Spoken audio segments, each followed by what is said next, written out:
How to check website traffic on Google Analytics. Have you considered from where your website visitors come?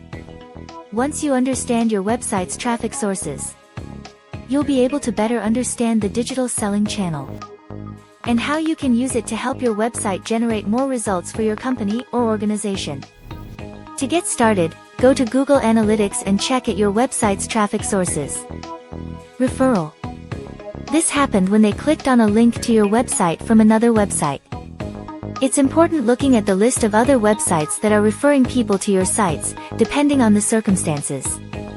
If you can get other high-quality websites to connect to yours, it can be really beneficial.